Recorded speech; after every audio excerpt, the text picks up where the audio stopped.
সকলকে জয় যিশু। সকলকে স্বাগত এবং ধন্যবাদ জানিয়ে প্রভুর বাক্য নিয়ে চলে আসলাম আরও একটা সুন্দর দিনে। প্রত্যেকটা দিনের মতন আজকের আরও একটা সময় আমরা প্রভুতে পেয়েছি। ঈশ্বরকে সেই কারণের জন্য ধন্যবাদ দিই যেন প্রত্যেকটা দিন আমরা প্রভুতে সুন্দরভাবে এগিয়ে চলতে পারি এবং ঈশ্বর যে আরও একটি বারের জন্য এই সুন্দর দিন আমাদেরকে দেখার সুযোগ করে দিয়েছেন, তাই জন্য তাকে অনেক ধন্যবাদ জানাই। এবং বিশ্বাসী ভাই বোনেরা, তোমাদের প্রত্যেককেও অসংখ্য ধন্যবাদ দিই, কারণ তোমরা বিভিন্ন জন বিভিন্ন প্রান্ত থেকে ঈশ্বরের বাক্য আমার থেকে শুনছো এবং আমি বিশ্বাস করি ঈশ্বর সেই সুযোগ আমাকে করে দিয়েছেন তোমাদের কাছে বলার জন্য, আর তোমাদেরকে করে দিয়েছেন আমার থেকে শোনার জন্য। এর জন্য ঈশ্বরের গৌরব হোক। আর অবশ্যই তোমাদেরকে আমি ধন্যবাদ দিতে চাই, কারণ তোমরা ঠিক এতজন মানুষ আজ প্রভু যিশুকে জানো। অসংখ্য ধন্যবাদ দিই। খ্রিস্টকে আরও জানার চেষ্টা করো, প্রভুর প্রতি আরও বৃদ্ধি পেতে সাহায্য করো এবং আরও মানুষের কাছে প্রভুর কথা পৌঁছে দাও যেন তারা প্রভু যিশুকে জানতে পারে। ঈশ্বর তার গৌরবের জন্য আমাদেরকে ব্যবহার করছেন, ঈশ্বর তার নিজের কার্যের জন্য আমাদেরকে ব্যবহার করছেন। আমরা যেন আমাদের দ্বারা, আমাদের কোনো কাজের দ্বারা যেন শুধুমাত্র ঈশ্বরের গৌরবই করতে পারি। তো চলো আজকের ভিডিও শুরু করি। আজকের যে বিষয় নিয়ে আলোচনা করব, আজকের বিষয় হলো, আমি যেমন প্রথমেই বললাম যে আমরা যেন প্রভুর ইচ্ছা অনুসারেই চলতে পারি। এই যে যখন আমরা বলবো যে আমরা প্রভুর ইচ্ছা অনুসারেই চলবো, তখন আমাদেরকে জানতে হবে যে প্রভুর ইচ্ছা অনুসারে চলা কি। প্রভুর ইচ্ছা অনুসারে চলা হলো প্রভু ঈশ্বরের রবকে শুনে চলা। প্রভু যে আমাদেরকে ডাকছেন, প্রভুর যে রব, সেই রবকে শুনে চলতে হলে তাহলেই আমরা ঈশ্বরের ইচ্ছা পালন করে চলতে পারবো। কারণ আমরা প্রভু ঈশ্বরের, আর তিনি আমাদেরকে ডেকেছেন। আমরা শুধুমাত্র তার ডাকে সাড়া দিয়েছি, তাই আমরা তার রব ধরেই চলবো, তার রবকে শুনে পালন করেই চলবো। আমরা দেখব যিশাইয়া ভাববাদী পুস্তক তার 43 অধ্যায় 1 পদ থেকে দেখো কি বলছে। এখানে বলছে, আমি যাকব, প্রভু তোমার সৃষ্টিকর্তা, ইসরায়েল, প্রভুই তোমার সৃষ্টিকর্তা। এখন প্রভু বলেন, ভীত হইও না, আমি তোমাকে রক্ষা করেছি, আমি তোমার নাম ধরে ডেকেছি, তুমি আমারই। তুমি যখনই সমস্যায় পড়বে আমি তোমার পাশে থাকব। প্রভু যে শুধু তার নাম ধরে ডেকেছেন, ইসরায়েলের নাম ধরে ডেকেছেন তা তো নয়, কারণ আমরা ভালো করে জানি যোহন লিখিত সুসমাচার তার 15 অধ্যায় 16 পদে ঈশ্বরের বাক্য বলছে কি, তোমরা যে আমাকে মনোনীত করিয়াছ এমন নয়, কিন্তু আমি তোমাদিগকে মনোনীত করিয়াছি, আর আমি তোমাদিগকে নিযুক্ত করিয়াছি যেন তোমরা গিয়া ফলবান হও। অর্থাৎ আমরা যে প্রভু ঈশ্বরকে বেছে নিয়েছি তা তো নয়, তিনি আমাদেরকে মনোনীত করেছেন, আর তিনি আমাদের নাম ধরে ডেকেছেন, তিনি আমাদেরকে ডেকেছেন, তিনি আমাদেরকে তার রব দিয়েছেন। এখন বিষয় হলো, এই রব আমরা শুনবো কি করে, আর এই রব শুনে আমরা পালন করে চলবো কি করে। প্রথম পয়েন্ট। এবং দ্বিতীয় বিষয় হলো কি, কেন আমরা ঈশ্বরের এই রবকে শুনতে পাই না। তো আজ আমি সেই নিয়ে আলোচনাই করব। তো দেখো, সর্বপ্রথম বলি, এই যে আমরা বলছি ঈশ্বর আমাকে ডেকেছেন, ঈশ্বর তোমাকে ডেকেছেন, ঈশ্বর আমাদের সবাইকে ডেকেছেন, প্রভু আমাদের মনোনীত করেছেন, তাই জন্য আজ আমরা শুধুমাত্র প্রভুরই, তিনি তার রব আমাদেরকে দিয়েছেন। তাহলে তো আমাদের এই বিষয়ে সুনিশ্চিত হতেই হবে যে প্রভু কথা বলতে জানেন, প্রভু কথা বলেন, প্রভু আমাদের সঙ্গে কথা বলেন, তার রব আছে, তাই তো? যদি তা নাই হতো তাহলে তো তিনি আমাদের ডাকতেন না, তার রব তিনি আমাদের দিতেন না, আর তার রব শোনার জন্য আমরা চেষ্টাও করতাম না। তিনি কথা বলেন বলেই তো তার রব আমরা জানতে পারি। তাই প্রথম বিষয়, একজন আমাকে কমেন্ট করেওছে যে আমরা কি করে প্রভুর রবকে শুনতে পাবো। কারণ যখন প্রভুর রবকে শুনতে পারবো, তখন আমরা প্রভুর ইচ্ছা অনুযায়ী বা প্রভুর বাক্য অনুযায়ী চলার চেষ্টা করব। তো প্রভুর রবকে কেন শুনতে পাই না, তার অনেকগুলি কারণ আছে। তাই প্রথম যেই কারণটি বলবো যে কেন আমরা প্রভুর রবকে শুনতে পাই না, সেই প্রথম কারণটি হলো, আমাদের জীবনে যখন প্রভুর রবকে বাদ দিয়ে আরও অন্যান্য সমস্ত শব্দ, আরও অন্যান্য সমস্ত রবে ঘেরা থাকে, তখন আমরা সেই ভিড়ের মধ্যে প্রভুর রবকে শুনতে পাই না। তো বুঝতে হবে আমাদেরকে যে এই অন্যান্য শব্দ বা এই অন্যান্য রব কি। প্রভু যখন আমাদের জীবনে কিছু বলতে চান, যখন তিনি আমাদের জীবনে কাজ করতে চান, আমাদের জীবন তখন সেই প্রভুকে বাদ দিয়ে অন্যান্য শব্দের মধ্য দিয়ে চলে। উদাহরণস্বরূপ ধরো, যখন তুমি ফোনে কারোর সঙ্গে কথা বলছো, যখন তুমি মোবাইল ফোনে কারোর সঙ্গে কথা বলছো, মোবাইল ফোনে কথা বলতে বলতে যখন চারিপাশে কোনো গান বাজনা বেজে ওঠে কিংবা খুব চিৎকার চেঁচামেচি হয় কি কোনো গাড়ির শব্দ পাওয়া যায়, তখন তুমি যার সঙ্গে কথা বলছো তার কথা তুমি শুনতে পাও না, সেও তোমার কথা শুনতে পায় না। এর ফলে কিন্তু যোগাযোগ ব্যবস্থা বিচ্ছিন্ন হয়ে যায়, আর তখন আমরা মোবাইল ফোনের যে লাইন তা কেটে দিই, কারণ চারিদিকে এত আওয়াজ থাকে যার জন্য আমরা শুনতে পাই না। ঠিক সেই রকম যখন প্রভু আমাদের জীবনে কথা বলতে চান বা কথা বলছেন, আমাদের চারিপাশের অন্যান্য শব্দের জন্য, অন্যান্য সাউন্ডের জন্য, অন্যান্য আওয়াজের জন্য প্রভুর রবকে আমরা শুনতে পারছি না, শুনতে পাই না। অথচ দেখো, প্রভু কিন্তু আমাদেরকে কিছু নির্দেশ দিয়েই চলেছেন। তাহলে এখন করণীয় কি? এখন করণীয় হলো তোমার চারিপাশের যে সমস্ত শব্দ রয়েছে সেই শব্দগুলোকে ঝেড়ে ফেলে দাও, আর না হলে সেই শব্দর থেকে নিজেকে দূরে সরিয়ে নিয়ে আসো। তাহলে তুমি প্রভুর শব্দ শুনতে পারবে, প্রভুর রবকে শুনতে পারবে। উদাহরণস্বরূপ, প্রভু যখন তোমার জীবনে কাজ করতে চাইছেন, তোমাকে কিছু রব দিচ্ছেন, তখন তুমি প্রভুর কথা শুনতে পারছো না এই কারণের জন্য, তখন তোমার জীবনে সেই অন্যান্য রব সব থেকে বেশি পরিমাণে আছে, আর তাই জন্য সেই কারণের জন্য তুমি প্রভুর কথা শুনতে পারছো না। আশা করি অন্যান্য রবের বিষয় তোমরা বুঝতে পারছো। এটা একটা বিষয় যার জন্য আমরা প্রভুর রবকে শুনতে পাই না। 2 নম্বর যে বিষয় বলবো, 2 নম্বর বিষয় হলো, প্রভু যে আমাদেরকে রব দিচ্ছেন বা প্রভু যে আমাদের কিছু বলছেন, তার আরও একটা কারণ হলো আমাদের প্রভুর সঙ্গে যোগাযোগ ব্যবস্থাটা ঠিক নয়। যখন আমরা একে অপরের সঙ্গে কথা বলি মোবাইল ফোনের মধ্য দিয়ে, যদি মোবাইল ফোনে টাওয়ারের গন্ডগোল করে, দেখবে তখন আমরা একে অপরের সঙ্গে কথা বলতে পারি না, কথাগুলি কেটে কেটে আসে, ভালো করে শুনতে পারি না।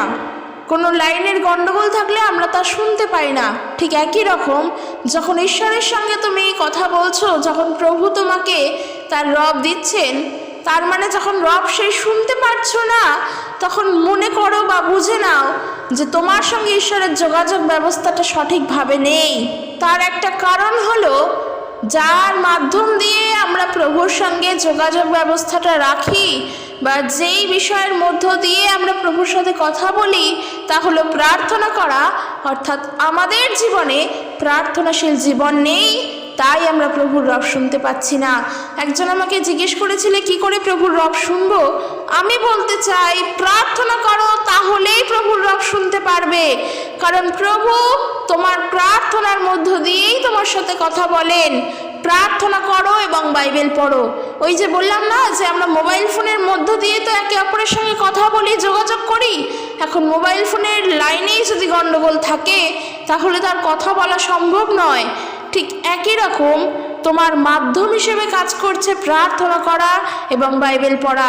যখন তুমি বাইবেল পড়বে, প্রার্থনা করবে, তখন ঈশ্বরের সঙ্গে তুমি যোগাযোগ ব্যবস্থাটা সঠিক রাখতে পারবে, প্রভুর রবকে শুনতে পারবে। কারণ প্রার্থনার মধ্য দিয়ে প্রভু তোমার কথা শুনবেন, তোমার বাইবেল পড়ার মধ্য দিয়ে প্রভু তোমাকে উত্তর দেবেন। তাই 2 নম্বর বিষয় হলো, আমাদের এই যোগাযোগ মাধ্যমটা সঠিকভাবে রাখতে লাগবে, যেন আমরা ঈশ্বরের রবকে শুনতে পাই। 3 নম্বর বিষয় হলো, প্রভুর রবকে আমরা শুনতে পাই না, তার কারণ প্রভুকে আমরা কোনো প্রশ্ন করি না। একদম এই বিষয়টা তো একদম সঠিক। যখন আমরা স্কুলে পড়াশোনা করতে যাই, যখন আমরা টিচারের কাছে পড়ি, সেটা যেই কোনো বিষয়েরই টিচার হোক না কেন, তার সঙ্গে আমরা কথা বলি, টিচার আমাকে প্রশ্ন করে, আমরা উত্তর দিই, আমরা ভুল করলে আমাদের বুঝিয়ে দেয়। এই যে মাধ্যমটা চলছে, তার মধ্য দিয়ে কিন্তু আমরা সঠিক উত্তরটা পেয়ে যাচ্ছি। কিন্তু যখন আমরা তাকে কোনো প্রশ্নই করছি না, যে আমাকে পড়াচ্ছেন, যে আমাকে শিক্ষাদান করছেন, কোনো বিষয়ের জন্য কোনো প্রশ্নই করছি না, তাহলে তো উত্তর পাচ্ছি না। যেই বিষয় নিয়ে সন্দেহ থাকছে, সেটা সন্দেহ রয়েই যাচ্ছে। এই জন্য দেখবে, যখন আমরা স্কুলে পড়ি কি বাড়িতে টিউশন করি, টিচাররা বারবার বলেন যে যতবার ইচ্ছা ততবার প্রশ্ন করো, তাহলে তুমি সেটা সঠিকভাবে জানতে পারবে। আর আমিও এটা বলতে চাই তোমাদের সবাইকে যেমন একজন আমাকে কমেন্ট করেছো যে আমরা ঈশ্বরের রব শুনবো কি করে, এই যে প্রশ্নটা করলে এর জন্য তো আমি এখন উত্তরটা দিতে পারছি, এর জন্যই তো আমি এখন ভিডিওটা বানিয়ে তোমাদের কাছে বলতে পারছি। ঠিক একইভাবে যখন আমরা প্রভুর কাছে প্রশ্ন করব, উত্তর আমরা তখন পাবো। তাই ঈশ্বরের রব শোনা মানে আহামরি কিছু না। যে বিষয়গুলো বলছি এগুলো মনে রাখে চলবে, পালন করে চলবে, প্রভুর রব তবেই শুনতে পারবে। তো যেটা বলছিলাম যে যখন কোনো বিষয় পড়ছো বা জানছো বা বাক্য পড়ছো, তখন তুমি তা প্রভুর কাছে জিজ্ঞেস করো, প্রভু ঈশ্বরের কাছে প্রশ্নগুলোকে রাখো, উত্তর দেখবে তুমি নিজেই পেয়ে যাচ্ছ। প্রশ্ন যদি প্রভুর কাছে না করো, উত্তর পাবে কি করে, প্রভুর রব শুনবে কি করে? কাজেই যদি জানতে হয় যে প্রভু আমার জীবনের জন্য, আমার ভবিষ্যতের জন্য তোমার ইচ্ছা কি, তুমি আমাকে তা জানাও। যদি তুমি মুখ ফুটে নিজে নাই বলো, তাহলে তুমি জানবে কি করে? তাহলে তো তুমি সেই প্রভুর উপরে নির্ভর করেই চলবে, এটা তো খুবই ভালো, কিন্তু তুমি সঠিকটা তো জানতে পারবে না। কাজেই প্রশ্ন করো, প্রভুই উত্তর দেবেন। আমরা বলি আমরা যখন বাইবেলের বাক্য পড়তে পারি এবং বুঝতে পারি না, তখন আমরা প্রভুর কাছে প্রার্থনা করব, কারণ তার বাক্য তিনি বুঝিয়ে দেবেন সেখানে কি আছে। কাজেই মুখ খুলে যদি প্রশ্নই না করি, উত্তর কিন্তু কখনোই পাবো না। তাই বলছি প্রভুর কাছে প্রশ্ন রাখো, যা মনে চাইছে, যেই বিষয় নিয়ে প্রশ্ন করার ইচ্ছা প্রভুর কাছে রাখো, দেখবে ঈশ্বর ঠিক তার সময় অনুযায়ী কোনো না কোনোভাবে কিছু না কিছুর মধ্য দিয়ে উত্তর তোমাকে দিয়েই দেবেন। তখন তুমি তা নিজেই উপলব্ধি করতে পারবে। শুধুমাত্র প্রভুর কাছে প্রশ্ন করো আর অপেক্ষা করো, কারণ তিনি তার নির্ধারিত সময় অনুযায়ী কাজ করেন। এটা মাথায় রাখবে যে আজকের আমি প্রভুর কাছে প্রশ্ন করলাম, প্রভুর রব শোনার জন্য প্রভুর থেকে জানতে চাইলাম, আর তিনি তার রব আমাকে শোনালেন না, তিনি আমাকে তার কথা বললেন না, তার ইচ্ছা সকল জানালেন না, তাহলে আর আমি প্রভুর কাছে কোনো প্রশ্ন করব না, এমনটা কিন্তু নয়। প্রভুর কাছে যখন প্রশ্ন করেছো, তখন তুমি তার উপরেই নির্ভর করো, কারণ তিনি তার নির্ধারিত সময় অনুযায়ী তোমাকে উত্তর দেবেন। কারণ অপেক্ষা করতে হবে, তাকে বলেছো মানে ধৈর্য ধরতে হবে, অপেক্ষা করতে হবে, এগুলো মাথায় রাখবে, তাহলে প্রভুর রব আমরা শুনতে পারবো। আরও বিষয় আছে, প্রভুর রব আমরা কেন শুনতে পাই না? কারণ আমরা যেটা নিজেরা শুনতে পছন্দ করি সেটাই শোনার চেষ্টা করি। যেমন কি ধরো আজকের কোনো একটা বিষয় নিয়ে প্রার্থনা করেছো, তোমার জীবনে সেটা হলে যেই বিষয় নিয়ে প্রার্থনা করেছো সেই কাজটা যদি তোমার জীবনে হয়, তাহলে সেটা তোমার জন্য ভালো, তোমার জন্য ভালো, কিন্তু সেই মুহূর্তের জন্য তুমি ওই কাজটা তোমার জীবনে চাইছো না যেন না হোক, আর তার জন্য তুমি প্রার্থনা করছো প্রভুর কাছে যে প্রভু আমি চাই না এটা আমার জন্য হোক, আমি চাই না, আমি এটা করব না, আমার দরকার নেই, আমি এটা চাই না এটা আমার জন্য হোক, আমি দরকার নেই আমার। ঠিক এইভাবে আমরা প্রার্থনা করছি, কারণ ওই মুহূর্তের জন্য মনে হচ্ছে ওইটা আমার জন্য হলে অনেক খারাপ হবে, ওই কাজটা আমি করতে পারবো না, আমরা ভয় পাচ্ছি। কিন্তু যদি দেখা যায় যে ওই কাজটাই আমাদের জন্য সঠিক, আমাদের জন্য দরকার, তখন আমরা কেমন করে প্রার্থনা করি? যেটা আমাদের জন্য ভালো সেই মতন আমরা প্রার্থনা করি, যেটা আমার জন্য ভালো হবে সেই মতন প্রার্থনা করি। আর আমরা প্রার্থনা করে প্রভুর কাছে এই বলি যে প্রভু তুমি জানো আমার জন্য কোনটা ভালো, কোনটা ঠিক, কোনটা ভুল, তাই আমি তোমার কাছে প্রার্থনা করছি ওই কাজটা যেন আমার জন্য না হয়। তখন আমরা নিজের ইচ্ছাটা প্রভুর ওপরে বলে দিই, কিন্তু প্রভুকে সুযোগ দিই না, প্রভুকে একবারের জন্যও বলি না যে তোমার ইচ্ছা আমার জন্য পূর্ণ হোক। আমরা যেটা শুনতে ভালোবাসি, আমাদের যেটা ভালো লাগে আমরা সেটাই শুনতে চাই। আমরা এটাই চাই যখন আমি প্রার্থনা করব প্রভু যেন আমার মনের মতন করে কথা বলেন, ঠিক এটাই চাই। কিন্তু বিশ্বাস করো ঈশ্বরের রব তুমি শুনছো, তুমি তোমার মনের রব শুনছো না, তুমি তোমার মনের কথা শুনছো না। প্রভু তোমাকে যা বলবেন তাই তোমার জীবনে হবে। তাই আমি এটাই বলবো, হতেই পারে কোনো বিষয় নিয়ে ওরকম সন্দিগ্ধ আমাদের থাকতেই পারে, কোনো কিছু নিয়ে ওরকম ভয় পেতেই পারি, তখন আমাদের করণীয় একটাই থাকে, প্রভুর জন্য অপেক্ষা করা, যে প্রভু এটা আমি চাইছি না, কিন্তু আমি জানি আমার জীবনে এটা ঘটবে যদি তুমি চাও। তাই আমি বিশ্বাস করি তোমাকে আমার ইচ্ছা নয় প্রভু, তোমার ইচ্ছাই আমার জন্য পূর্ণ হোক, যখন এই কথা বলবো যে তোমার ইচ্ছাই আমার জন্য পূর্ণ হোক, তার মানে সম্পূর্ণভাবে জেনে নাও যে প্রভুই তোমার জীবনে কাজ করবেন। তোমার যা দরকার তা প্রভুই যোগান দেবেন, তোমার যা প্রয়োজন তা প্রভুই দেবেন। আর যদি নিজে বিশ্বস্ত হয়ে থাকো, যদি একজন সৎ ব্যক্তি হয়ে থাকো, প্রভুতে যদি স্থির থাকো, তোমার বিশ্বাসে স্থির, তুমি প্রভুর প্রেমেতে স্থির, তাহলে এটা প্রভুর ওপরেই ছেড়ে দাও যে তোমার জীবনে কখন কি ঘটবে আর কখন কি ঘটবে না সেটা সম্পূর্ণ ঈশ্বরের ইচ্ছাতেই হবে। তাই নিয়ে তোমাকে আলাদা করে আর চিন্তা করতে হবে না। কিন্তু আমরা যেন কখনোই আমাদের নিজেদের ইচ্ছাগুলো প্রভুর ওপরে না চাপিয়ে দিই। প্রভুর ওপরে চাপিয়ে দেওয়া মানেই প্রভুর কাছে জোর জবরদস্তি করে বলা যে আমি এটা চাই না। যতই আমরা জোর করি, ঈশ্বরের ইচ্ছাই আমার জীবনের জন্য পূর্ণ হবে, ঈশ্বরের ইচ্ছাই তোমাদের জন্য হবে। কেউ, কোনো ব্যক্তি, কোনো কিছুর মধ্য দিয়ে কেউ এসে তা আটকাতে পারবে না যেটা ঈশ্বর আমাদের জন্য ঠিক করেছেন। কাজে ঈশ্বরের ইচ্ছাকে গুরুত্ব দেওয়াটাই আমাদের সর্বপ্রথম কর্তব্য। তাই যেটা নিজের শুনতে ভালো লাগছে, যেটা নিজে পেতে চাইছি, সেটা না বলে বরং প্রভুর কাছে এটা বলো হৃদয় থেকে, তোমার ইচ্ছা পূর্ণ হোক। কারণ আমি জানি না আমার ভবিষ্যৎ সম্পর্কে কি। ওই যে বললাম, যখন প্রশ্ন করবে উত্তর তখন পাবে, যদি প্রশ্ন করতে নাই জানো উত্তর পাবে কি করে? তাই বলছি যে আমাদের ভবিষ্যৎ কি আমরা জানি না, সেটা প্রভুর ওপরেই ছাড়ো, প্রার্থনা করে বলো তোমার ইচ্ছাই পূর্ণ হোক। এরপরের যে বিষয় বলবো যে আমরা ঈশ্বরের রবকে শুনবো কি করে।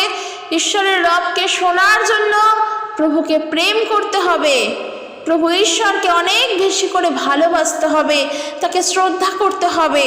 আর ঈশ্বরকে প্রেম করার অর্থ কি? ঈশ্বরের বাক্য সকল পালন করা।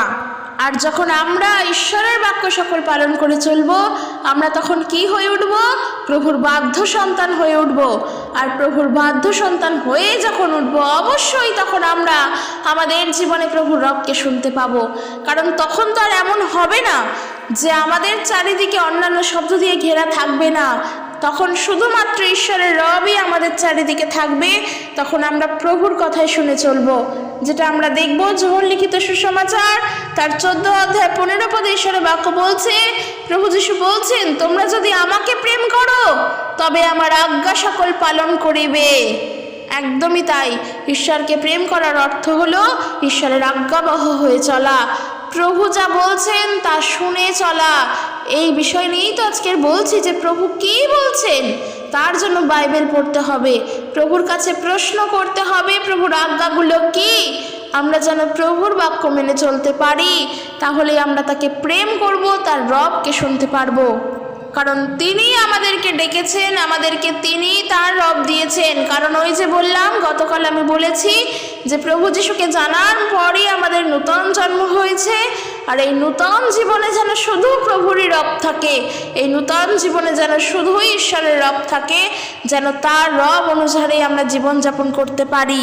এরপরের যে বিষয় বলবো যে আমরা ঈশ্বরের রবকে শুনবো কি করে, তার উত্তর হলো ঈশ্বরের রবকে শোনার জন্য তার রবকে অভ্যেস করে তুলতে হবে। কীরকম?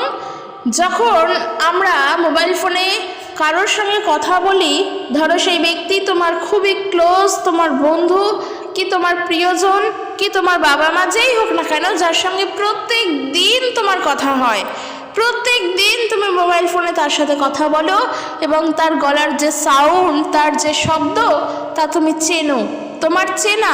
তাই ওই ব্যক্তি যাই ফোন দিয়ে, যেই ফোনের নম্বর দিয়ে তোমাকে ফোন করুক না কেন, এক চান্সও লাগে না তাকে তোমার ধরে নিতে যে সে কে।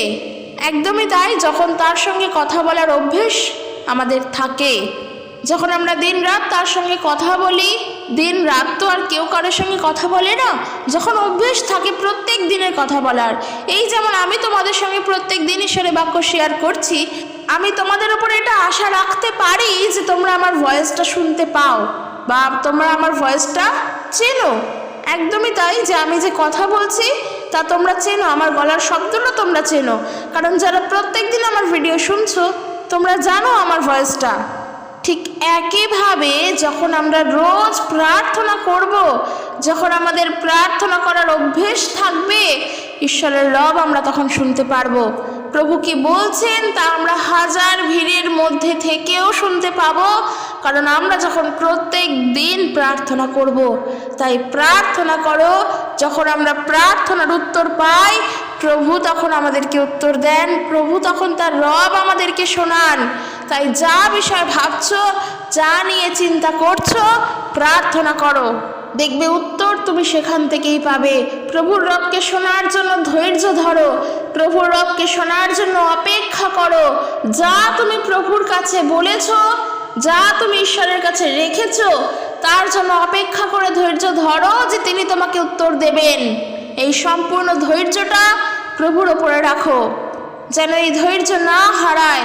কারণ তার কাছে বললাম আর সঙ্গে সঙ্গে উত্তর পেয়ে গেলাম, 2 মিনিটের মধ্যে উত্তর চলে আসলো, কি আজ রাতে বলে রাতেই উত্তর পেয়ে গেলাম, এমনটা নয়। তার জন্য ওই যে তোমাকে অভ্যেস তৈরি করতে হবে তার সাথে কথা বলার। তার রবটা যেন তুমি হাজার ভিড়ের মধ্যে থেকেও এক চান্সে শুনতে পারো, হাজার সমস্যার মধ্যে থেকেও এক চান্সে যেন শুনতে পারো। তার জন্য প্রার্থনা করো, অপেক্ষা করো, ধৈর্য ধরো, কারণ উত্তরদাতা তিনি তোমাকে উত্তর দেবেন। এর পরের যে বিষয় বলবো যে আমরা প্রভুর রবকে শুনবো কি করে, পরের বিষয় হলো প্রভুর রবকে শোনার জন্য নিজেকে পবিত্র হয়ে উঠতে হবে।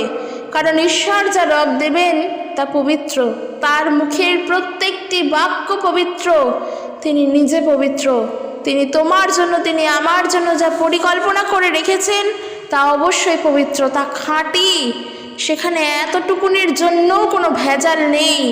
তাই যেহেতু তা শুদ্ধ, তা খাঁটি, তা পবিত্র, তাই প্রভুর রবকে শোনার জন্য নিজেকেও পবিত্র হয়ে উঠতেই হবে।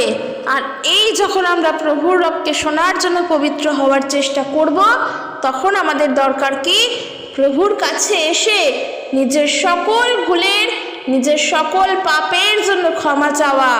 কারণ যে ব্যক্তি বলবে যে আমি সারা জীবনে কোনো অন্যায় করিনি, তো সেই ব্যক্তি জানেই না পাপের ক্ষমা কি। সেই ব্যক্তি যতই ধর্মকর্ম করুক, তাহলে সে জানেই না যে পাপ আসলে কি।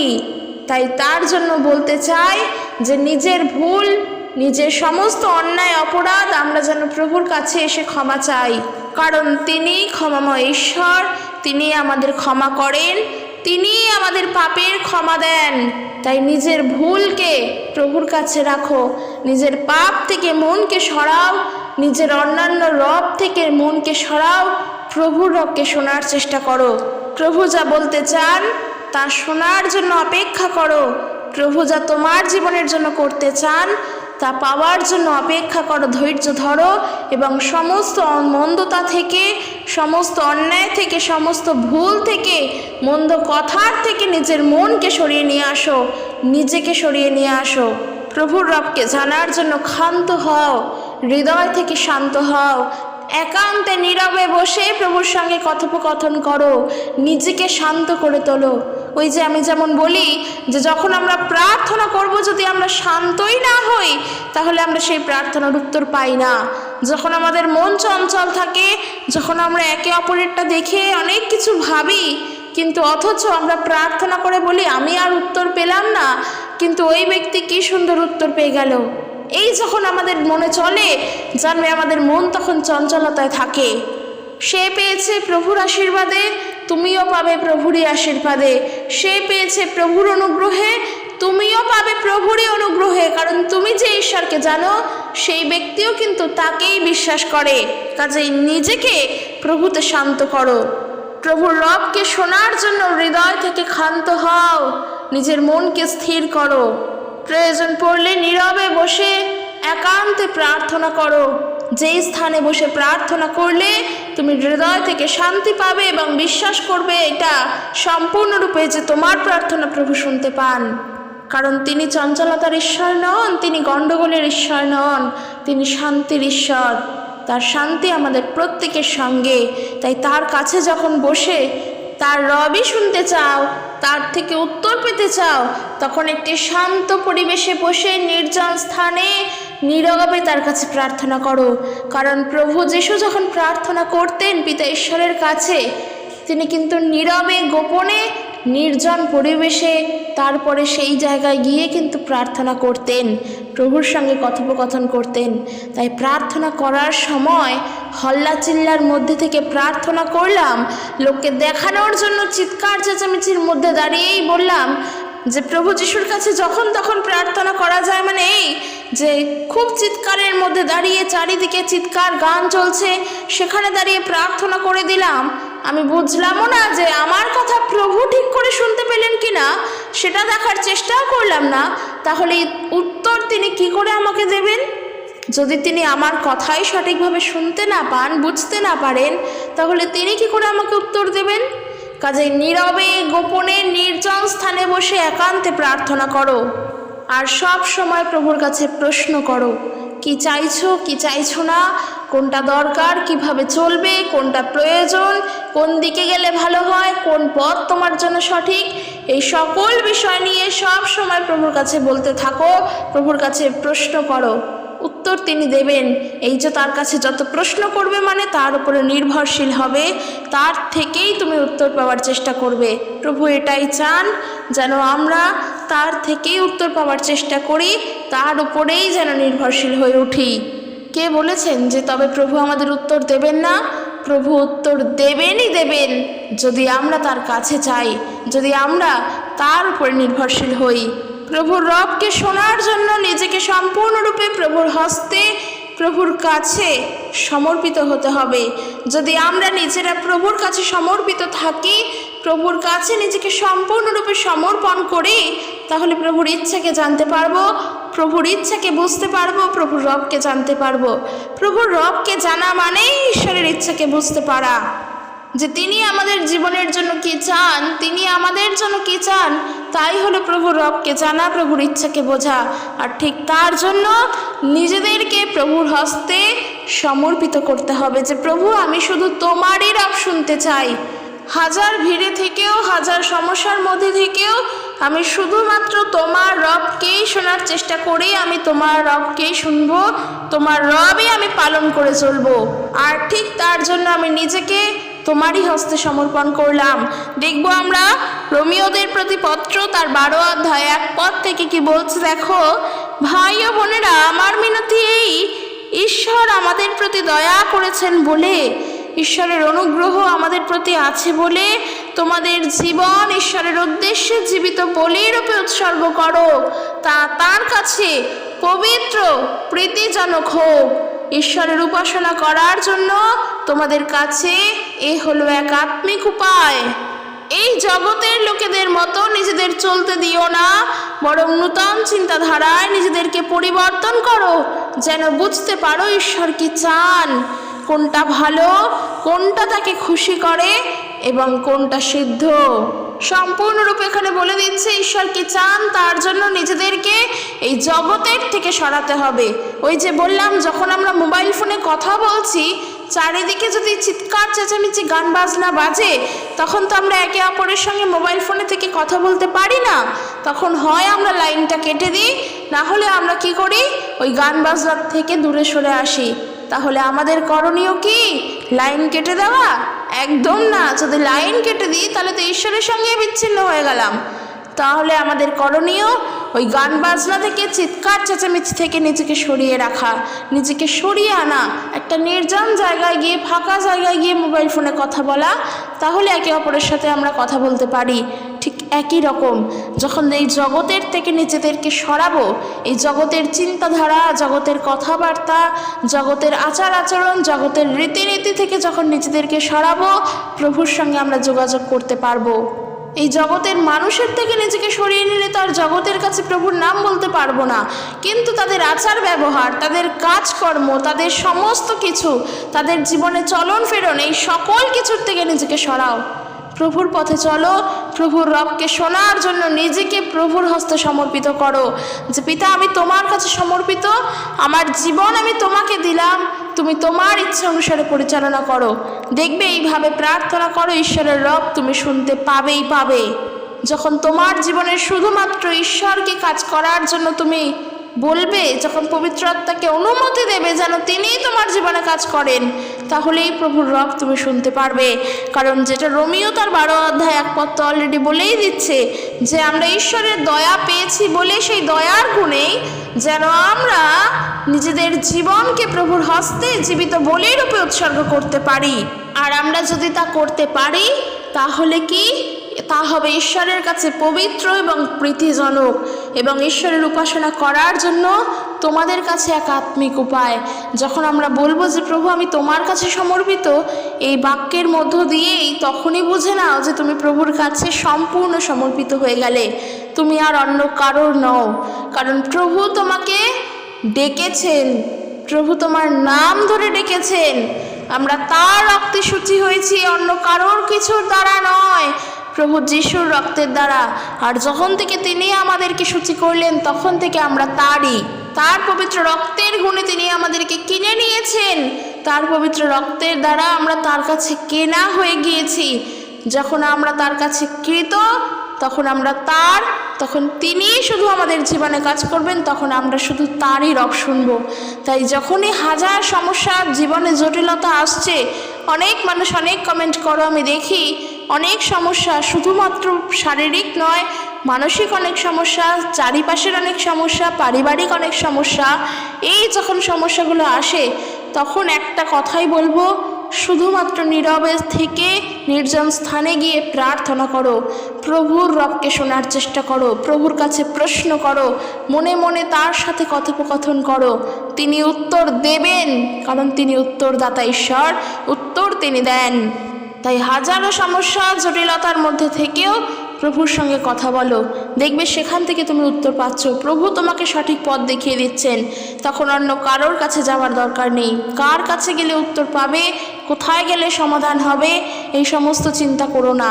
কোন মণ্ডলীতে গেলে কে তোমাকে সঠিকভাবে সাহায্য করবে সেই অপেক্ষায় থেকো না, বরং ঈশ্বরের থেকে উত্তর পাওয়ার অপেক্ষায় থাকো যে প্রভু তোমাকে উত্তর দেবেন।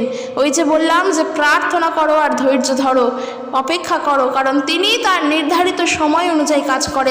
তুমি যা করছো তা করতে থাকো, বাইবেল পড়ো, প্রার্থনা করো, সব করো, বাকিটা প্রভুর ওপরে ছাড়ো। সমস্যা নিয়ে প্রভুর কাছে আসো, উত্তর তিনি দেবেনই দেবেন।